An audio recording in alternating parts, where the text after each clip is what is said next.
दोस्तों नमस्कार।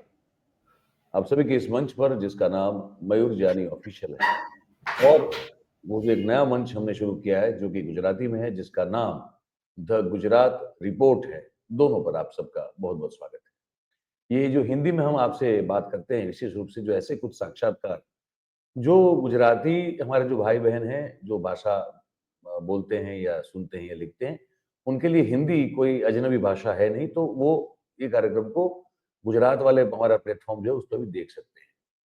तो आप सबका बहुत-बहुत स्वागत है। अब देखिए, आज इस मुद्दे पे हम बात करने वाले हैं, जिस पर हम लगातार कर रहे हैं बात और एडवोकेट्स जो हैं, प्राचा साहब हैं हमारे, वो भी इस मुद्दे पर लगातार कानूनी लड़ाई लड़ते जा रहे हैं, वो है चुनावी प्रक्रिया में पारदर्शिता का होना।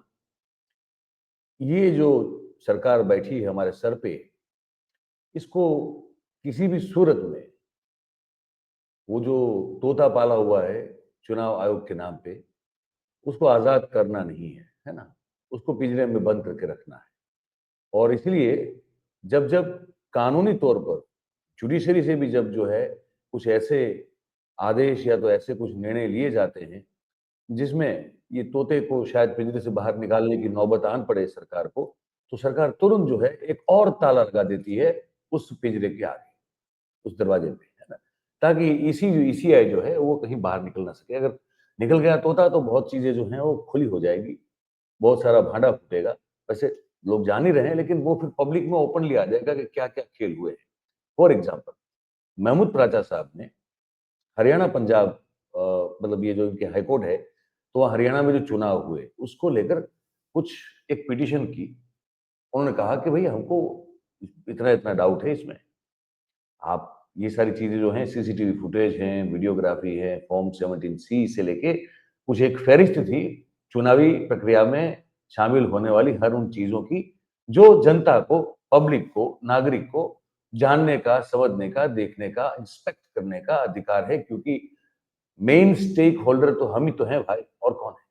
दाता साहब ने जब ये माना, तो हाई कोर्ट ने कहा कि हाँ, ठीक है, देना चाहिए। तो हाई कोर्ट ने ईसीआई को आदेश दे दिया। अब जैसे ही ये आदेश दिया गया, तो तुरंत कुछ दिनों बाद, ये 9 दिसंबर को ये आदेश हुआ और कल ही जो है, शुक्रवार के दिन, आज आप जब देख रहे हैं शायद ये आपको रविवार होगा, लेकिन शुक्रवार के दिन सरकार ने कानून में, लॉ एंड जस्टिस डिपार्टमेंट ने कानून में फेरबदल कर दिया और करके कह दिया कि अब हर चीज़ जो माँगी जाएगी, चाहे कोर्ट भी आदेश करे, तब भी नहीं मिलेगी। इस पर बात करने के लिए हमने पाठक साहब को आमंत्रित किया हुआ है। पाठक साहब बहुत-बहुत स्वागत है आपका फिर से एक बार। आपका ऑडियो जो है ये हाँ, ये म्यूट है, उसको अनम्यूट करना पड़ेगा। बहुत-बहुत शुक्रिया मुझसे बात करने के लिए मयूर जान। जी। नहीं, it is always pleasure talking to you sir. अब क्या करेंगे सर? ये तो आपने वहाँ से कान पकड़ा तो इन्होंने वहाँ से जो है वो दरवाज़ा बंद करने की कोशिश कर दी। मतलब हम मुझे तो पहले तो एक चीज़ ये बता दें हमारे दर्शकों के लिए, हम इस देश के नागरिक हैं, हमको अगर अधिकार नहीं है चीज़ों को जानने का, समझने का, परखने का, तो फिर इस देश में किसको है? नहीं, हमको तो है ही, हम लोग सब देश के मालिक हैं। बाबा तो साहब अम्बेडकर के संविधान ने हम सबको देश का बराबर का मालिक बनाया है। कैसे? एक वोट का अधिकार सबको बराबर देके। और ये बात जो है ये मनुस्मृति के डायरेक्ट खिलाफ है। ये तो बुनियाद और जड़ है ना। अगर आपसे एक वोट का अधिकार आंखों के सामने नहीं छीन पा रहे तो उसको छद्म रूप से छुपा के छीनेंगे। अगर ये नहीं छीनेंगे तो चलेगा कैसे मनुवाद? ये तो बुनियादी बात है। तो अब उसका तरीका ये है, उन्होंने पर ये जो लड़ाई है जो नाइंसाफी और इंसाफ के बीच में, ये तो बहुत लंबी है। लेकिन कुछ लोग हमेशा ऐसे रहते हैं, खासतौर पे बाबा साहब डॉक्टर भीमराव अम्बेडकर तो पिछली सदी में एक ऐसे व्यक्ति थे जिन्होंने हर चीज का एक तो बीमारी की जड़ पकड़ी और उसका बढ़िया सटीक सोल्यूशन भी दिया। अब जो अम्बेडकरवादी हैं सच्चे, वो भी तो उसी लाइन पे चल रहे हैं। तो ये जितनी भी चालें चल रहे हैं, ये सब मुंह के बल गिरेंगी और ये हमारे जाल में इनका जो तोता है, जो इन्होंने खुद ही बनाया है, जो खुद ही उड़ना भी नहीं चाहता है जान के, तो वो भी हमारे जाल में फंसेगा और जेल जाएगा, असली वाली, पिंजरे वाली नहीं। और उनके सारे भ्रष्ट लोग जो इस चोरी और बेईमानी को कर रहे हैं, इतनी बड़ी लूट कर रहे हैं वोटों की, वो सब जेल जाएंगे। मगर अब आप देखिए, अगर ये सब चीजें हमें तो कई कॉन्स्टिट्यूंसीज की तो मिल चुकी हैं, अब उसमें साफ साफ क्या नजर आ रहा है कि ईवीएम की मशीनों को मतलब खोल के सील उनकी वोट डलने के बाद छेड़छाड़ की जा रही है और उसके ऊपर सील दोबारा लगाई जा रही है। ये तो सब जब जनता अपनी आंखों से देखेगी तो चुनाव आयोग के जो राजीव कुमार जी हैं और उनके दूसरे भ्रष्ट अधिकारी हैं और भारतीय जनता पार्टी और आरएसएस, ये तो आप सब लोग रिपोर्ट करते ही रहे कि हमेशा हमेशा जहां भी फायदा सिर्फ इसका एक ही पार्टी को होता है, दूसरी पार्टी किसी पार्टी को नहीं होता है। तो अब जब ये पब्लिक के सामने ये सब चीजें आ जाएंगी तो वो तो सबसे ज्यादा खतरनाक बात है। वो कैसे आने दें, या आराम से तो नहीं आने देंगे। तो ये उन्होंने किया और इस बार पहली बार तो किया नहीं है। सुप्रीम कोर्ट ने जब मुख्य चुनाव आयुक्त तीनों जो हैं वो नियुक्त करने के लिए, चुनाव आयुक्त नियुक्त करने के लिए एक जजमेंट दी थी कि इसमें लीडर ऑफ द ऑपोजिशन रहेंगे, एक सत्ता पक्ष से व्यक्ति रहेगा और एक चीफ जस्टिस ऑफ इंडिया रहेंगे। तो उन्होंने तुरंत एक ऑर्डिनेंस लाके इसको निरस्त कर दिया था कि 2 व्यक्ति सत्ता पक्ष के रहेंगे और एक व्यक्ति ऑपोजिशन का रहेगा। तो जब 2 लोग एक तरफ और एक व्यक्ति एक तरफ, तो उस सिलेक्शन कमेटी के चुनाव में जीत किसकी होगी ये मुझे बताने की आवश्यकता नहीं है। और इसके नतीजे में राजीव कुमार जी और अन्य चुनाव आयुक्त नियुक्त होते रहते हैं। फिर उन्होंने बीईएल जहां ये मशीनें बनती हैं और ईसीआईएल में अपने लोग डाल दिए, तो सब जगह फिक्स कर लिया। अब फिर भी हमने अम्बेडकरवादी होने के नाते एक ऐसा रास्ता निकाल लिया जो किसी को नहीं समझ में आ रहा था पहले। तो अब दिखा दें कि हम चोरी कर रहे हैं, मतलब मुझे दिखाने देंगे ये बहुत आराम से कि देखो ये कैसे चोरी हो रही है, तो वो तो उनका जायज बात है। लेकिन मैं यही भारत देश के नागरिकों को बताना चाहता हूं कि ये कार्य इन्होंने इसीलिए किया है कि वरना अच्छा हमारा हक है या नहीं है भूल जाते हैं। चुनाव आयोग ने करोड़ों रुपए खर्च करके, करोड़ों रुपए, और इस बार तो एक गोल्डन ब्रिज बनाया था ना, ये इसी नाम से उन्होंने विदेशी डेलीगेशन को बुलाया था, बहुत बड़े, सबसे बड़े वाले, पूरे देश में उन्हें घुमाया, क्या दिखाने के लिए कि चुनाव निष्पक्ष हो रहे हैं। वही चुनाव निष्पक्ष होते हुए उसके ही सबूत। अब मैं ये तो कह नहीं रहा हूं कि जो वीडियोग्राफी मैंने या किसी जर्नलिस्ट ने बनाई है वो दिखा दी जाए जनता को। इनकी खुद की वीडियोग्राफी, इनके खुद के सीसीटीवी कैमरास, इनके खुद की फॉर्म 17C जो इनके पास है, वो अगर देख लेगी जनता तो तकलीफ किसे होगी। और चुनाव आयोग तो ये कहता है हम पूरी तरीके से हमारे पारदर्शी हैं। और सुप्रीम कोर्ट में मजेदारी वाली बात देखिए, जो मैंने पुलिस स्टेशन में कंप्लेंट करा रखी है वो यही तो करा रखी है कि सुप्रीम कोर्ट में जो एफिडेविट लगाया था ये बताने के लिए कि हमारा इतना मजबूत ट्रांसपेरेंट प्रोटोकॉल है ईवीएम की मशीनों को सुरक्षित बनाने का, वो पारदर्शी है, कोई भी हमसे वीडियो ले सकता है, कोई भी हमसे ये कर सकता है, कोई भी फॉर्म 17C ले सकता है, हमारा सब कुछ पब्लिक डोमेन में रहता है, इसलिए मशीनों को आप चलने दीजिए। तो सुप्रीम कोर्ट को धोखा दिया था, ये इलेक्शन कमीशन साहब से सरेआम धोखा दिया था। ये उनसे पहली गलती हो गई जो उनकी पकड़ी जाएगी। जो हमने उनके लिए जाल था उसमें वो सीधे सीधे फंस गए। अब हमारे पास उस जो हमने पुलिस कंप्लेंट कराई है उसका भी जीता जागता सबूत खुद ही चुनाव आयोग ने, और ये 20 तारीख को किया है, पता नहीं था पब्लिक डोमेन में किसी को, ये एक गजट नोटिफिकेशन मुझे किसी ने भेजा है 20 तारीख को जी। तो ये कार्य करके खुद ही उन्होंने साबित कर लिया कि वो बेईमानी कर रहे थे, और वो जो बेईमानी है उसके सबूत वो छुपाना चाहते हैं, मिटाना चाहते हैं, डिस्ट्रॉय करना चाहते हैं। तो अब उसमें एक से आधारा सबूत नष्ट करने की और जोड़ी जाएगी, जो मैंने कंप्लेंट कर रखी है और उसका कोर्ट में अभी केस चल रहा है। जी, पर राजा साहब ये इससे बड़ा तो मेरे ख्याल से और कोई सबूत ही नहीं हो सकता। अगर हम प्रासंगिक मतलब कहते हैं ना कि प्रासंगिक सबूत की अगर बात करें कि हाईकोर्ट ऑर्डर देती है कि हाँ भाई राजा साहब की बात को सुना जाए, उनकी बात मानी जाए, वो जो प्ली की है और उसके हिसाब से वो जो चीजें मांगी गई है वो आपके दी जाए। आपके अपने अपने रूल्स रेगुलेशंस में ये लिखा है। जो महमूद हाँ प्राचा ने पिटीशन डाली है, वो कोई ये थोड़ी हाँ डाली है कि ये आप मुझे एक्स्ट्रा दे दो कुछ। हाँ, वो जो है वही मांगा है, और मांगा हाँ, है तो वो अच्छा। और इलेक्शन कमीशन साहब आपके खिलाफ ये दलील करता है कि आप थोड़ी विधानसभा लड़े थे, आप तो लोकसभा लड़े थे। ये ये भी तो तो बहस दलील हुई हुई थी है। हाई कोर्ट में। हाँ, तो नहीं, वो मतलब ना ना ये हरियाणा के वोटर हैं, ना हाँ। इन्होंने कोई चुनाव लड़ा है। ये हम्म, शरारत करने के लिए देश में अफरा, जो हम्म, कांग्रेस के खिलाफ एलिगेशन लगाते हैं ना, मेरे खिलाफ भी लगाई, लेकिन हम्म, कांग्रेस की जो मजबूत लीगल टीम है, वो मजबूती से कोई काम करती नहीं है, लेकिन हम लोग हाँ तो करेंगे ना। तो हाँ। ये इल्जाम लगाए पूरे, और वो जजमेंट का हिस्सा है, उसके हम्म, बावजूद भी मुझे दिए। अब हाँ। उससे भी मजबूत मजेदार बात देखिए कि ये डायरेक्शन थी चुनाव आयोग को, ये गजट नोटिफिकेशन निकाला है भारत सरकार ने, ये हाँ, जिसके ये है मुखिया मेरे शायद सामने। जिसके मुखिया शायद परम आदरणीय प्राता वंदनीय नरेंद्र मोदी जी हैं। तो अब मतलब हम तो चुनाव आयोग से कह रहे हैं दिखा दो, लेकिन तकलीफ कहां हो रही है? जिसकी जान इस तोते में है उसको।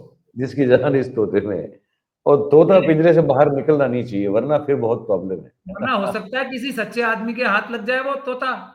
हाँ, अभी तो ईमानदार लेकिन लोगों के हाथ में नहीं आया ना, वो जिस दिन आ गया उस दिन वो सच बोलने लगेगा। हाँ, पर ये मैं ये कह रहा हूं कि ये अपने आप में एक खुला सबूत है कि सरकार हर उस चीज को छुपाना, दबाना चाहती है, उसके लिए कुछ भी कर सकती है, जो उनकी पोल खोलने में अ, मतलब कि कारगर साबित हो जाए। ये अगर दे देते, ये नियम बदलने की जरूरत क्यों आन पड़ी? भाई हाईकोर्ट ने ऑर्डर दिया इलेक्शन कमीशन को, तो सरकार का लॉ एंड जस्टिस डिपार्टमेंट इस तरह के अमेंडमेंट क्यों जो है वो करता है? उसको क्या जरूरत आन पड़ी? क्योंकि मतलब अच्छा, दूसरी बात इसके साथ साथ का एक सवाल, तो इसका मतलब क्या ये माना जाए राजा साहब कि अब कोई भी कोर्ट में अगर इस तरह से आदेश हुआ, चाहे वो सुप्रीम कोर्ट ही क्यों ना हो, तो ये इलेक्शन कमीशन मना कर देगा? मतलब सरकार कोई भी आदेश करे, वो सबसे सर्वोपरि हो जाएगा क्या नहीं, इस तरह के आदेश? बिल्कुल नहीं, वो इसी पे आ रहा हूं मैं वो भी आपका सवाल का जवाब दूंगा, लेकिन पहली बात क्या है? पहली बात तो ये है कि मोदी जी परम आदरणीय प्रता वंदनीय, और अमित शाह जी प्राता वंदनीय हैं, परम आदरणीय सेकंड नंबर पे हैं, और चुनाव आयोग राजीव कुमार जी, वो भी आदरणीय तो हैं ही कम से कम। तो वो क्या कहते हैं, हमने निष्पक्ष चुनाव कराए। तो ये निष्पक्ष चुनाव दिखाते क्यों नहीं है पब्लिक को? हमने क्या कहा है, हम क्या, हमारी रिक्वेस्ट क्या है कि ये जो निष्पक्ष चुनाव कराए हैं और सब लोग विपक्ष के जितने लोग हैं जेन्युइनली हारे, वो जनता भी देख लेना, तो ये नकारा लोग थे, इनको कोई वोट ही नहीं दे रहा, और बिल्कुल सही तरीके से निष्पक्ष चुनाव हुए हैं। तो ये निष्पक्ष चुनाव छुपाना क्यों चाहते हैं? क्या परम आदरणीय ये सब और आदरणीय किसी विपक्ष की पार्टियों से मिल तो नहीं गए हैं ये, कि लोगों में शक बना रहे कि निष्पक्ष नहीं हुए? ये तो दिखाना चाहिए इनको, आगे बढ़ के भाग के दिखाना चाहिए कि ये लो जी देख लो। यही तो कहते हैं। अब वो अमित शाह जी कह रहे हैं हम तो चाहते ही हैं ये इस चक्कर में फंसे रहे, मशीनों के चक्कर में, ताकि ये असली कारणों पे ना जाए। तो ये, मगर ये एक ऐसी नब्ज है जिसको दबाओ। तो बात हम चुनाव आयोग से करेंगे, नरेंद्र मोदी जी अपने एनडीए की मीटिंग में सबसे पहले इसकी बात बोलते हैं, और अमित शाह जी बोलते हैं, इनके सारे नेता बोलते हैं, और इनके जो हमारे अंदर जो छोड़े हुए जासूस हैं वो बोलते हैं। सब लोग पूरी ताकत से लग जाते हैं, लोगों को पता नहीं क्या क्या कह के स्लीपर सेल के जरिए उमर अब्दुल्ला साहब से कहलवा लिया, और स्लीपर सेल ने वहां के ये अभिषेक बनर्जी से कहलवा लिया। उमर अब्दुल्ला साहब के फादर जो हैं उन्होंने ईवीएम के लिए ये बोला था कि ये बहुत ही बेकार सिस्टम है, इसको चेंज करना चाहिए, और ममता बनर्जी साहिबा ने खुद बोला था, उस पर भी बिल्कुल। शांति नहीं हुई। तो मैं आपको एक और बता दूं, अभी 2 दिन पहले जो देवेंद्र फडणवीस हैं, वो भी परम आदरणीय है और सायकालीन वंदनीय है वो, तो उन्होंने मेरा मतलब अपनी सबसे प्रथम स्पीच में चीफ मिनिस्टर की, आप अंदाजा लगाइए क्या बोला होगा शुरू शुरू में ही, मेरा क्या नाम बोला? लेकर बार बार कि ये महमूद प्राचा वकील जो कर लिया है, हमें कोई तकलीफ नहीं है, ईवीएम की आप रैली करो, ये करो, कुछ करो, इसको क्यों कर लिया वकील? मतलब कि राजा साहब इन सब के लिए तो आप जो है वो प्रातः संस्मरणीय हो चुके हैं अभी। नहीं, मैं तो प्रातः निंदनीय हूँ, वंदनीय नहीं। प्रातः स्मरणीय और सायकालीन स्मरणीय भी हूँ, लेकिन साथ साथ निंदनीय। अब मैं आपको दूसरे सवाल का जवाब देता हूँ। वो है कि नरेंद्र मोदी जी जो संविधान की पुस्तक है उसको माथे पे लगाते हैं, ठीक है। अब संविधान में ये लिखा है कि अगर अदालतें कोई फैसला करती हैं तो सरकार उसको इम्प्लीमेंट करे। ये नहीं कि सरकार के फैसले को कानून बना बना के, और वो भी ऐसे फैसले को जिसकी वजह से सरकार की बेईमानी पकड़ी जा सकती है, उसको कानून बना के अपनी बेईमानी छुपाएं। ये संविधान में कहां लिखा हुआ है? मोदी जी ये बताएं पहले। ये इनका प्रेम है संविधान के प्रति, बाबा साहब डॉक्टर भीमराव अंबेडकर के प्रति। तो ये तथ्य हैं जिनसे ये बच नहीं सकते। आज नहीं तो कल इनको इस संविधान को आंसरेबल होना ही पड़ेगा, जवाब देना पड़ेगा। और जो जवाबदेही होगी वो इनके अपराधों को, क्योंकि अपराध इतने ज्यादा हैं, वो इनको जेल ले जाएगी, ऐसा मेरा मानना है। थोड़ा टाइम जरूर लग सकता है, लेकिन होगा यही। अच्छा, मैं एक आखिरी सवाल पूछ लूं आपसे। अब ये जो अमेंडमेंट कर दिया कानून में law and justice department of India ने कि भाई ऐसे कोई मुंह उठा के चलाएगा तो ऐसी हर चीज जो है नहीं दी जाएगी, और कोर्ट भी अगर ऑर्डर करेगा तब भी नहीं दी जाएगी, ऐसा कुछ लिखा है इसमें, है ना? इसका तोड़ क्या फिर, मतलब क्या होगा आगे, कैसे? अब मैं अभी आने वाले दिन बता देंगे कि ये इन्होंने एक झूठ छुपाने के लिए 70 झूठ बोलने पड़ते हैं ना, जी। तो इनको 7 लाख झूठ भी कम पड़ जाएंगे। इससे मुझे और फायदा होगा अपना अच्छा, केस मजबूत करने के लिए। मैं अभी इतनी ही स्ट्रेटेजी डिस्क्लोज कर सकता हूं, लेकिन ठीक है। मैं इसके लिए, आप मेरे चेहरे पे मुस्कुराहट देख सकते हैं कि ये बिल्कुल वहीं आके ये फंसे हैं जहां मैं इन्हें चाहता था ये फंसे। अंग्रेजी में कहते हैं ना कि बैटल में आपको, बैटल का टाइम और प्लेस अगर आपने आपके हिसाब से हो जाए, तब आपकी फोर्स छोटी भी होगी तो भी आप वो बैटल जीतोगे। और मैंने इन्हें उस जगह पे ले आया हूं, और अब तक ये हर बार वहीं आके खड़े होते हैं जहां मैं इन्हें चाहता हूं। तो ये अब भी ये वहीं आके खड़े हुए हैं जहां मैं चाहता था ये खड़े हो। तो अब मैं राजीव कुमार जी को तो नहीं, ये तो क्योंकि भारत सरकार ने निकाला है, तो नरेंद्र मोदी जी प्रातः वंदनीय को ये दिखाऊंगा कि ये काम इनके लिए नुकसानदेह ही साबित होगा, फायदा नहीं होगा इससे। उम्मीद करते हैं कि देश का फायदा हो जाए बस सर। नहीं, हम तो दूसरा लड़ी, तो देखिए संविधान के लिए लड़ रहे हैं, हमें कोई मतलब नहीं है कोई पार्टी जीते या हारे। ये आप और हमारा तो कोई मतलब ही नहीं है ना किसी से। नहीं, कोई मतलब नहीं। आप निष्पक्ष चुनाव कराओ, जीतो या हारो, लेकिन जनता से ये हक ना छीन लो कि वो अपने नौकरों का कान पकड़ के बाहर निकाल सकें पद से। ये हक नहीं छीनने देंगे। बिल्कुल, बिल्कुल। Thank you sir. Thank you, thank you very thank you much. Very thank you. तो दोस्तों, ये थे सुप्रीम कोर्ट के बहुत ही वरिष्ठ एडवोकेट महमूद प्राचा साहब, है ना? और उन्होंने जो बात की वो आपने सुनी। आप इस पर क्या अपनी राय देना चाहते हैं, क्या टिप्पणी करना चाहते हैं? आपको हमारी रिक्वेस्ट है कि इसको आप कमेंट के जरिए हमको, कमेंट बॉक्स जो नीचे आपके दिख रहा है वहाँ पे लिख कर हमको जरूर से बताइएगा, है ना? ये अगर बातचीत में आपको लगा हो कि आपके लिए लाभप्रद है, जानकारी मिली है आपको अच्छी, तो फिर इस वीडियो को लाइक कीजिए। इस वीडियो की लिंक जो है उसको आप हो सके उतना शेयर कीजिए। और हमारे मतलब हमारे आपके सबके 2 प्लेटफ़ॉर्म हैं, 2 चैनल हैं। एक है मयूर जानी ऑफ़िशियल, एक है द गुजरात रिपोर्ट, जिसकी लिंक डिस्क्रिप्शन में आपको मिल जाएगी। आप उसे भी सब्सक्राइब करें और अपने आस-पास के लोगों से करवाएँ। और ये तो आप जितने भी लोग जुड़े हैं, हमारे भाई, बंधु, बहन, साथी, सब जो हैं इस, अगर नहीं किया है अब तक सब्सक्राइब तो आप कर लीजिए। है ना? वो ज़रूरी है, वो एक स्टैम्प लग जाता है आपके प्यार का, कर दीजिए। और अपने आस-पास के लोगों से भी सब्सक्राइब करवाइए। बहुत-बहुत धन्यवाद आप सभी का हमारे साथ इस कार्यक्रम में जुड़ने के लिए। Thank you very much. नमस्कार।